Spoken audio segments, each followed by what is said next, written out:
Hey guys, I hope you had a great weekend. I hope you're having a great week. So last week we talked about the promised land, and the memory verse was Joshua 3:16. The water stopped and the people walked across the Jordan River. The water stopped and the people walked across the Jordan River. That was Joshua 3:16. Were you able to read that with your parents? Okay, so we've got an exciting story today. It's about the walls of Jericho. The Sing with Joy today is the obedience song, the Walls of Jericho song, Be Careful Little Ears, Trust and Obey, and I've Decided to Follow Jesus. And so sit back and let's listen to how the walls of Jericho fell. Okay, here we go. Let's listen with our ears. Joshua had led God's people across the Jordan River. Now they were camped in the land God had promised to give them. But other people already lived in the land. They lived in cities with high walls. These people thought that they were safe behind the city walls. The people who lived in the city of Jericho had locked the city gates. No one could go out or in. The people there were afraid of God's people. The Lord told Joshua, "Tell your soldiers to march around Jericho for 6 days. Tell the priests to carry my golden promise box. Tell them to blow the trumpets on the seventh day. I will bring a great victory. On that day, march around Jericho 7 times. Then tell the priests to blow their trumpets. Tell the soldiers to shout their loudest." Joshua obeyed the Lord. He told the priests what to do, and the priests obeyed. Joshua told the soldiers what to do, and the soldiers obeyed. The soldiers marched out carrying their swords. The priests marched out carrying God's promise box. They were ready to blow their trumpets. Joshua told the soldiers, "Be very quiet when you march. Do not talk or even whisper. The trumpet sound will tell everyone that God is with us." On the first day, the soldiers and the priests marched around Jericho and returned to the camp. The soldiers were quiet. They did not say a word. On the second day, the soldiers and the priests marched around Jericho again. The soldiers were quiet. On the third day, they marched around Jericho once again. The soldiers did not say a word. On the fourth day, they marched around Jericho again. They were very quiet. On the fifth day, they marched around Jericho again. The soldiers did not say a word. On the sixth day, they marched around Jericho again, and they were quiet. On the seventh day, they marched around Jericho 1, 2, 3, 4, 5, 6, 7 times. The soldiers were quiet. They did not say a word. Finally, when the soldiers and priests had marched around the city 7 times, Joshua gave the signal. The priests blew their trumpets as loud as they could. The soldiers shouted as loud as they could. The walls of Jericho began to crumble, crack, and God caused the walls around the city to fall down. The soldiers charged straight ahead into the city. The Lord made the walls of Jericho fall down because his people obeyed him. Now Jericho belonged to God's people. Okay, so Jericho's city walls were very high and strong. "Don't worry," God told Joshua, "follow my special battle plan. On the first day, soldiers marched silently around Jericho. Priests carried God's Ark of Promise and blew their trumpets. Every day for 6 days they marched around the city. On the 7th day they marched around Jericho 7 times. Then everyone stopped. Joshua gave the signal and the priests sounded their trumpets. The soldiers shouted and the great walls came crashing down around. God conquered Jericho. Okay, so that's our story for today. What a story that is. Okay, so let's do our questions. So, why did the people who lived in Jericho lock their city gates? Do you remember why they locked their city gates? Who marched around the city of Jericho? Who marched around the city of Jericho? How many times did the soldiers and priests march around the city on the 7th day?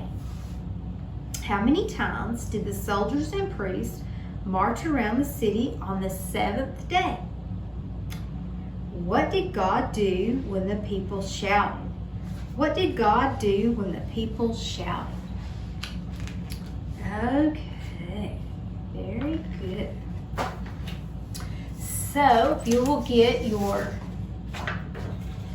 Victory Jericho walls, and you've got 3 stickers. You've got a little ant or bug or some sort, and you've got 3 men shouting, and you've got 3 priests blowing the trumpets. So you just put those where you think they go. Okay. All right. And then we've got our color sheet and the walls of Jericho. All right, now we have our listen and obey. And do you obey your mom and dad? Oh, by the way, if you're watching this Sunday, that means it's Father's Day. So make sure you wish your daddy a happy Father's Day. Did you do your projects that I gave you Sunday? All right, so this is listen and obey. It says draw the lines from the listening ear to our children who have listened to and obeying instructions. So you just draw a line. They're told something to do by their parents or a guardian, and you've got to draw a line to the listening ear. Okay, that sounds good. All right, so our we have I'm going to give you a sheet of paper, and you're going to make a trumpet. And how you do that is you just fold it just like this. And then you're going to tape it right there, and then that will be your trumpet. And you can shout. All right. So our disciple story is a good one too. It's called a cookies disaster. Cookies disaster. So let's listen with our ears and see what happens to the cookies. All right, here we go. Come in, Mrs. Young said to Paul, Dee, and Chip. We've got lots of cookies to make. Okay, Mrs. Young, said Dee. Today, Dee, Si, and Paul were helping Mrs. Young bake cookies to sell at the school bake sale. Everyone knew that Mrs. Young made the best cookies in town. Paul, Dee, and Chip followed Miss Young into the kitchen. Si was there putting on a baker's hat. Hi, he said as he pulled that hat over his head. It was too big and it fell down over his face. Dee and Paul laughed. Hello there, said Paul. We're going to work into 2 groups, Si's mom explained. Paul and Si are in one group and Dee and Chip are in the other. I'll pour all the ingredients and then you can mix them up together. Okay, Mom, said Si.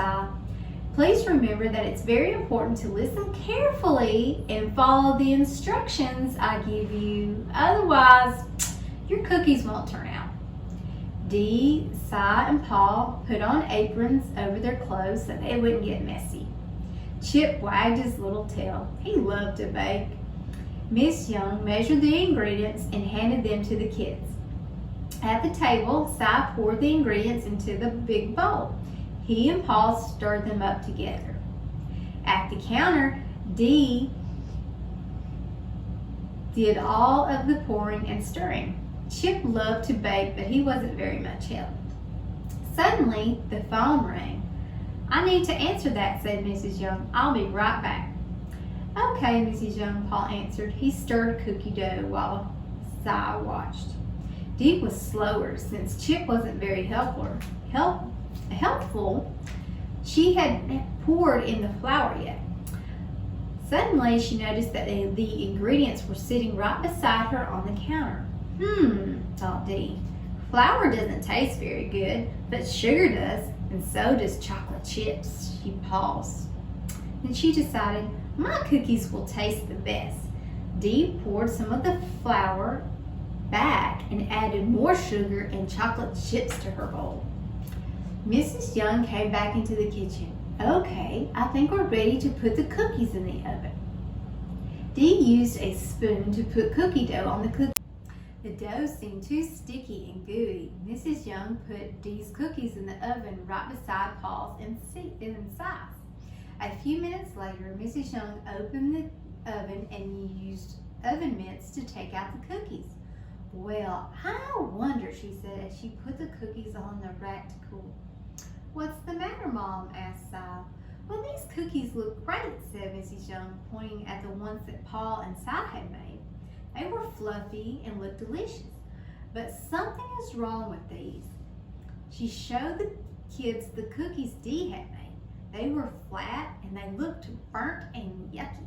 "Oh no," said Dee, "these look awful. I thought I was making them better." Si nibbled on one of Dee's cookies. "Oh," he said, crunching his face, "this does not taste very good." "Dee, did you follow the instructions?" asked Miss Young. "Well, I wanted my cookies to taste better, so I added more sugar and chocolate chips, and I didn't put much in the flour." "Much flour," Dee explained. Miss Young laughed. "Well, that explains it then," she said. "Dee, it is very important to follow instructions. Cookies need all the ingredients in just the right amounts." "Oh, I thought if you put it in more things that taste better, the cookies would taste better too." Si shook his head and held up Dee's cookies. "Nope. Do you want to taste this?" Dee laughed and shook her head. "No, thanks," she answered. "Miss Young, can I try again? This time I will be very careful to follow the instructions." Miss Young smiled. "Of course, Dee. Let's get started." Okay. Let's do our questions to this story. What were Dee, Si, and Paul and Chip baking? What were they baking? Which ingredients did Dee think taste best? You remember? And how did Dee's cookies look when they were done? How did they look? They didn't look too good, did they? Why didn't Dee's cookies turn out? Why do you think her cookies didn't turn out? Because she didn't follow the instructions? We got to follow the instructions. Okay. So, a cookies disaster. It says Dee, Si, Paul, and Chip were baking cookies at Si's house. Have you ever helped in the kitchen? Did you ever help in the kitchen? Dee thought that chocolate chips and sugar tasted best, so she put too much of those ingredients in her cookies. What kind of cookies do you like to bake? What kind of cookies do you like to bake? Dee's cookies looked flat and burned when they came out of the oven. When have you eaten something that was burned? Have you ever had to eat something that was burned? Maybe fried chicken, or I don't know, maybe some burnt French fries. Dee made a new batch of cookies. This time she was very careful to follow the instructions. Who helps you follow directions? So who helps you follow directions? Does your mom and dad or your big brother? Who helps you follow the instructions? Okay. So those were good lessons today. Very good lessons. All right. Let's see. So I'm going to give you a little construction paper so you can make your trumpet.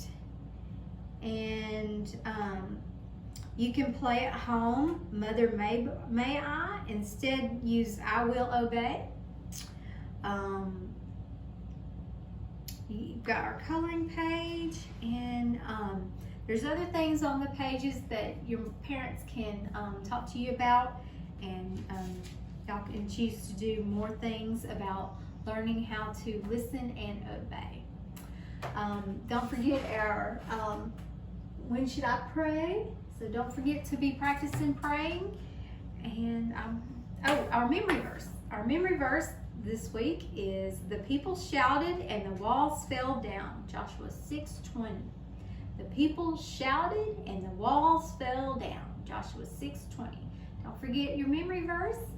And I believe that's it. Y'all have a good week.